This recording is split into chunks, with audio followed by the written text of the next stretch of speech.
We have Drew Filchak from Amco Transmissions. And Drew owns the business over on Eastland Drive that traditionally has been a transmission place, but I understand, Drew, you do more than just transmission. Complete auto care. You're a complete auto care center, and folks that have various problems with their cars, like brakes, and I'll let you explain the services you provide. Okay. And glad to have you here. All right. Well, I'm glad to be here. Continuing with the theme, the two earlier presentations you had to do with recycling and things, recycling and one of the things I was telling people, I live in Woodford County, and but my wife and I have been, we like to say we've been recycling way before it was cool. Woodford County has a wonderful recycling program, and I know 15, 20 years ago we used to travel out to the park and take our newspaper to a guy that sat on a metal chair in the back of a truck before they had the facility. So we started with newspaper, and that wonderful thing about Woodford County is that you can recycle pretty much everything. So I think it's very exciting that your homeowners association is really on the forefront of and really promoting this and getting you guys all behind all the different ways in which you can keep your community clean. So what I've been asked to do by my good friend, my new best friend, Shelby, is to talk about the car, your automobile maintenance, care, and so on, and how that fits into the whole being kind to the environment. So what we're going to talk about today is the care of your automobile. Start out, we're going to talk about cleaning your automobile, changing your oil, and fixing the things that you may do as a do-it-yourselfer. How many people work on their own car? I have. Shelby. Well, I don't. Joe, so we got a couple of people that work on their own cars. So we're going to talk about washing that car, maybe changing the maintenance of your car, and for the couple of you that do work on your car, we'll talk about how we should go about that. Okay, cleaning your car. One of the big things that everybody can do, everybody cleans their car. Interestingly enough, more people clean their car in the winter because of salt and so on, and it's the busiest time for car washes in the winter. So let's look at a couple of options. Taking a car to a commercial car wash actually uses less water, approximately 60 gallons of water, versus washing your car here in the neighborhood at your house. Commonly, you get your hose, a bucket out, and you do it on your driveway. What we want to talk about is for you that may do it in your driveway. First thing we're going to suggest is, if you're not going to take it to a commercial car wash, if you're going to do it at your home for the exercise, we recommend that you wash it on your lawn, backyard, front yard, and you're multitasking. Does anybody have any idea why you would want to wash it on your front yard or on the lawn or the backyard? Yes? Because the yard can filter the soap waste. That's correct. The other thing is, I'm very frugal, and very frugal. The other side benefit is that if you're using some of these numbers may be in question, whether you use 25, 40, 50, 100 gallons, you also get the ability to you get to water your front yard. So you're conserving, so you're doing two things, two tasks, and getting another benefit by washing your car on the lawn. Also, one of the things is that you want to, find a shady place. When you're washing your car, the correct place is in shade. You want your car to be cool. You want it to be out of direct heat when you're washing your car. The other thing is, you're exactly right. Some people use you can buy biodegradable cleaning car products, or you can use the most common mild liquid detergents. And that going to the groundwater is going to be better for the environment, as opposed to washing your car in the driveway, rinsing it off, running down the storm drains into your creek. So. Also, then it raises the issue of this: when the weather gets nice, everybody wants to support their local Boy Scouts, Girl Scouts, church, and car washes. So one of the points we want to make is that if you're going to hold one of those functions to raise money, that you might want to do it in an area that's more conducive, that the runoff would be go into the ground as opposed to run off to a creek or so on. And in your neighborhood, it's the Presbyterian Church, correct?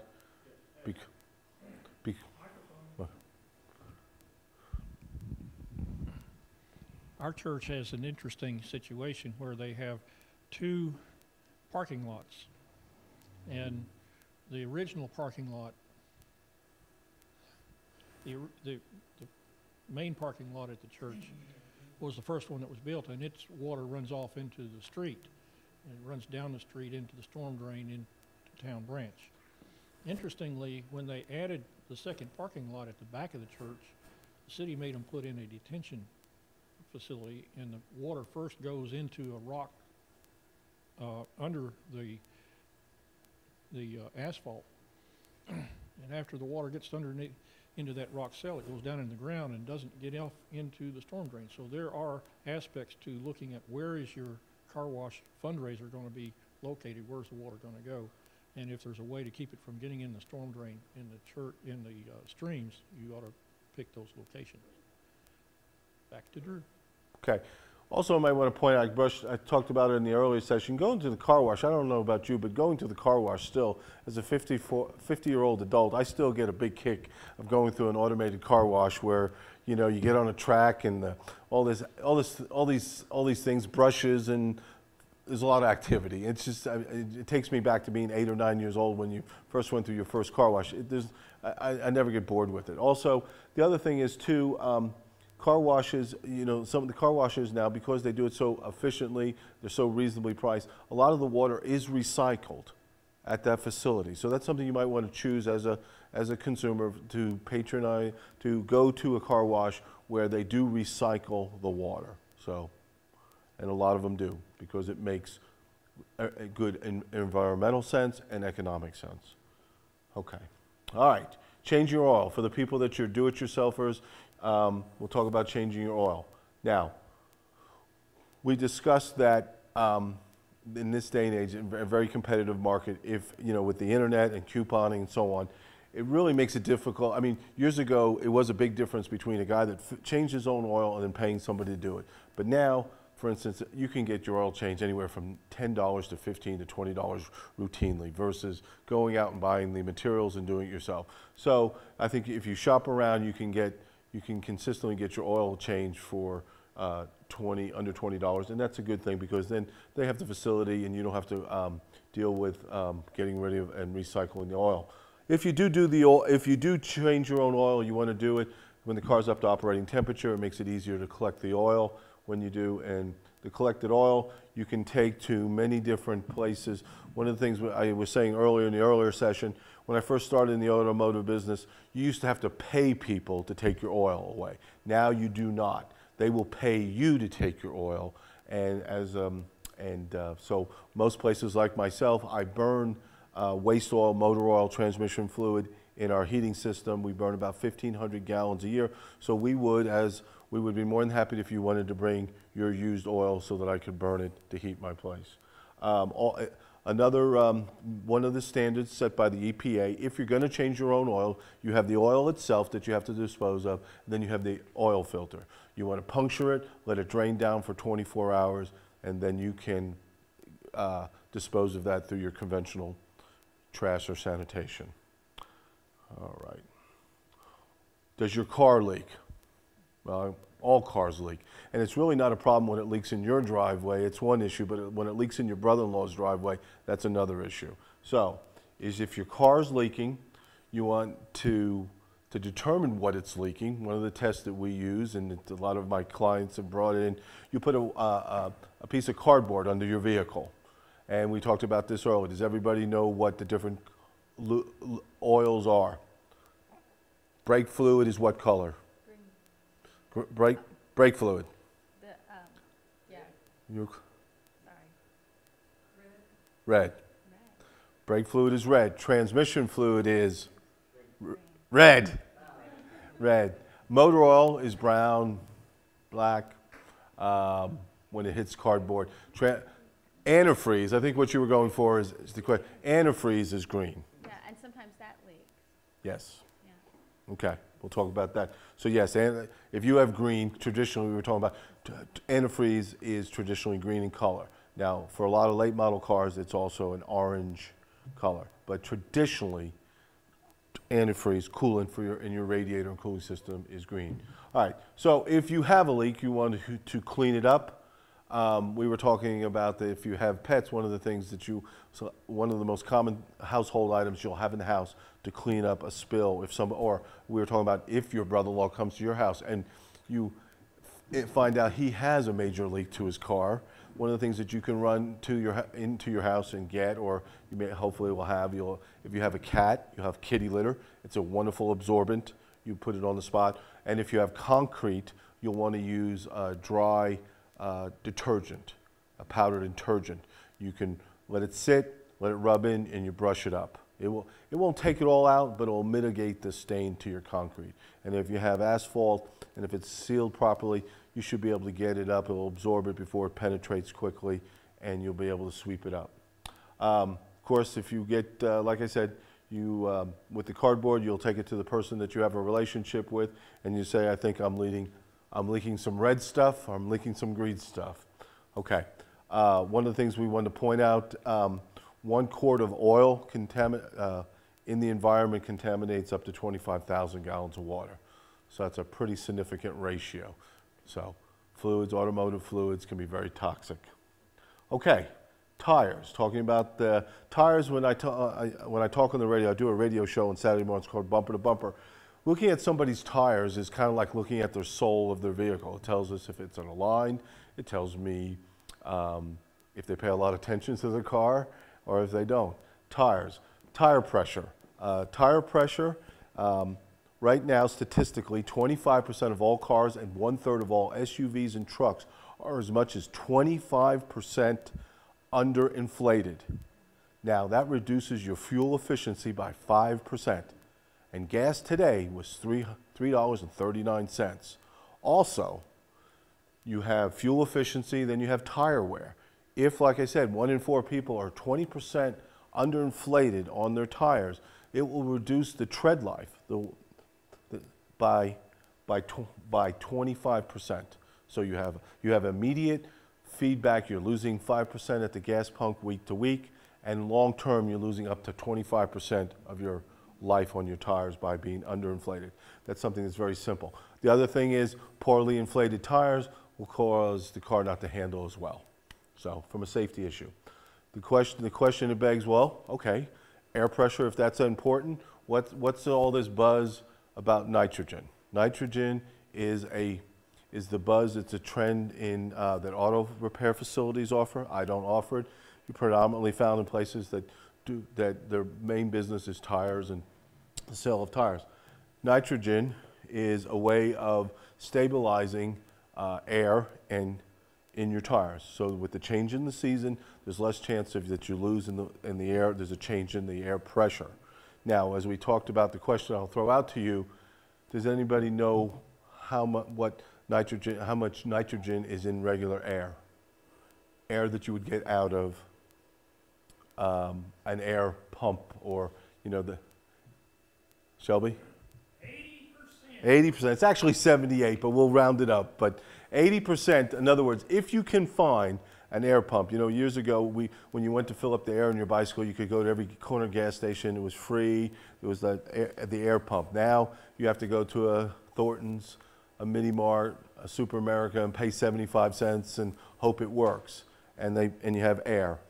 Now that air, that's a lot of times though is free, or 75 cents, has 78% nitrogen. So nitrogen is a profit center, is a very profitable way to appeal to people and say, you need to put nitrogen in your car because it will preserve air pressure, it will maintain the air pressure longer and more consistently, and for that it costs anywhere from $5 to $6 a tire. So you're buying extreme air. Does that make any sense? You're paying for that. Okay, tires. If it was in the recycling from portion of the presentation earlier that you may have heard, tires are an expensive, dirty item to recycle. In a landfill, one of the processes, you need to cut it up because a tire in a landfill will just keep bubbling back up to the surface. So tires have to be disposed of, cut up. It's a very expensive way. So one of the things that you'll see when you have your tire when you have your tire replaced at any of the tire stores, there will always be a fee, and that's because recycling tires is expensive. When you don't have to haul them off to a landfill, there are creative ways in which to use old tires. Now, tires, how many people have who has a car older than 1993? All right, always someone, okay. What we want to talk about here, cars have gotten a lot more sophisticated. Years ago, when I was in high school, a car had spark plugs, coils, points, and you had to tune up. That was back then. If you remember the days, cars only had 5 digits. Any car that had 80 or 90,000 miles was headed for the yard. It was wholesale material. Now the average vehicle that I see is 120, 140,000. Most people will make a major investment on their car at 140,000. But in our parents' age, after 80,000 miles, what are you doing with that car? So cars last a lot longer, and you used to have to tune them up more often because your gas mileage would drop considerably when it wasn't running correctly. But today, you can go 100,000 miles without doing a tune-up or getting your car freshened up to be more efficient. But there is a lot of benefit to it. Tuning up your car, getting your air filter. A car needs to breathe. You want to get your air filter and your fuel filter changed as frequently as you possibly can when it's recommended. It's the biggest bang for your buck to keep your air filter clean and change your fuel filter. And for those things, you'll save on gas. You'll get better gas mileage. You'll reduce emissions, and you'll have cleaner air being exhausted out your exhaust pipe. And also, just like they talked earlier about, you can never get zero waste in recycling. You can never get, when you have a combustible engine, you are going to have exhaust that exhausts out your pipe that is going to have some byproducts, some toxic byproduct. But your goal is to mitigate, you want to get it as close to optimal performance so that the gas that is burned with gas and air mixture as it exhausts out your pipe is about as efficient as it can be. So there's a cost factor. You want to keep your car running correctly so that it runs cleaner. You reap the benefit that you have better gas mileage, and also it's better for the environment. Okay? All right. For the 2 or 3 of you here in the room that do work on your car, there's just a couple of things we want to look at. When you're working on your car, you want to look on a flat surface, paved surface, mostly due to safety. Okay, you don't want to be working in your car where there's a chance it could roll or move. You want your work area to be covered. If your car, we were talking about, if you're experiencing leaks and so on, you don't want anything to be running off.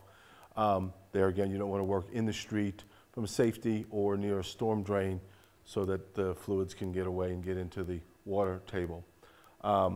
We were talking earlier, if you have pets or everybody who has a washing machine, if you were to spill anything, the 2 most household common things that you can grab if you were to spill something would be kitty litter and a dry laundry detergent.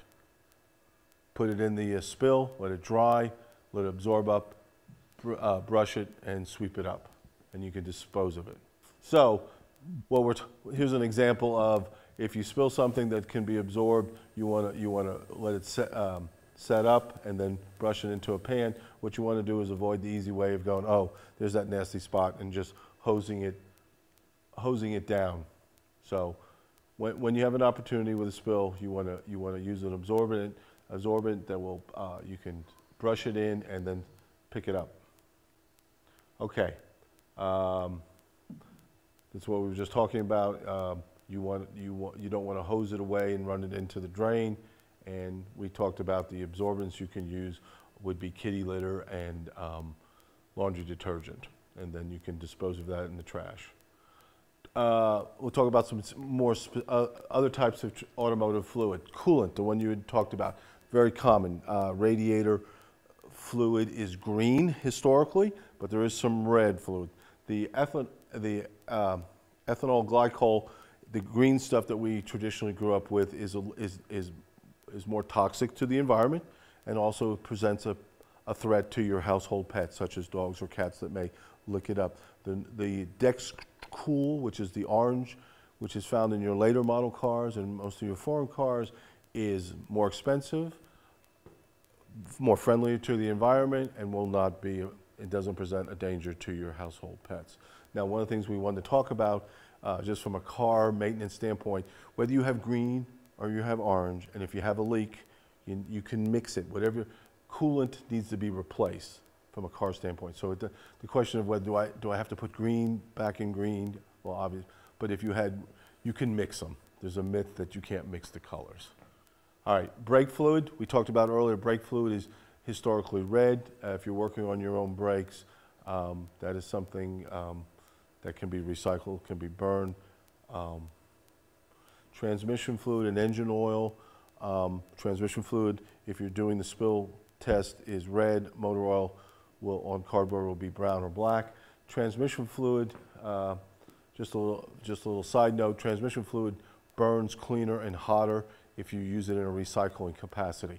I use transmission fluid in my 86 Mercedes 300D diesel, not grease, like commonly when people think of biodiesel, that using the same stuff we cook our French fries in, but I use used transmission fluid in my car. As long as I keep it at a 50-50 mixture, I can run my diesel car. The other thing is motor oil can be burned. A lot of repair facilities, dealerships on a large scale that have a large space in which to heat will use what we call a waste oil burner. And I specifically run about 1,500 gallons of used motor oil transmission fluid a year. So we were talking about earlier, where can you take your oil to? We were talking about years ago, you used to have to pay people to take your oil. Now they'll take it away. Now they'll pay you to take it. So there's a lot of places, like myself included, that will take your used motor oil or transmission fluid to burn. So just asking around, you wouldn't have any trouble with anybody taking your used oil. A little bit more of a skill set required, but for the do-it-yourself that may be working on his brakes, the thing that we just want to stress here is safety. You want to work on a flat surface, paved. You want to wear protective eyewear, because to do a brake job correctly, you need to use some solvent to clean it, and there's a lot of brake dust. You know, brake dust is very corrosive, and it's also ceramic and has magnetic properties. I mean, metal properties, and you don't want to get that in your eyes. So you want to wear eye protection. Disposing of the parts is not an issue. You want to really be careful if you do use a lot of solvent to make sure you're collecting that into a bowl. And there again, even taking up another notch for the guy that works on his car in his driveway. We asked the question earlier, if you have a car before 1993, you use an R3 refrigerant, the Freon, which cools your car. It's no longer manufactured. You have to be licensed to get that R12. They do not manufacture anymore because it is more damaging to the environment. So any car after 94 uses R135, which is more environmental friendly. Also, if you experience a slow drop in temperature on your car, you know, in the summer it was cool, but as the season goes on, it gets a little cooler. You can buy a simple kit to add refrigerant to your car, but you got to be, you know, that would be something that I would advise somebody with basic mechanical skills to do, to add a little coolant to it. If that doesn't take care of it, or if you have any noise, or you really don't have any coolant at all, it really is something that you need to have it taken to a professional, because with the regulations now, when you have to change something or recharge something, you have to evacuate it, vacuum it down, and capture that Freon, because it is damaging to the environment. Any questions? All right, thank you.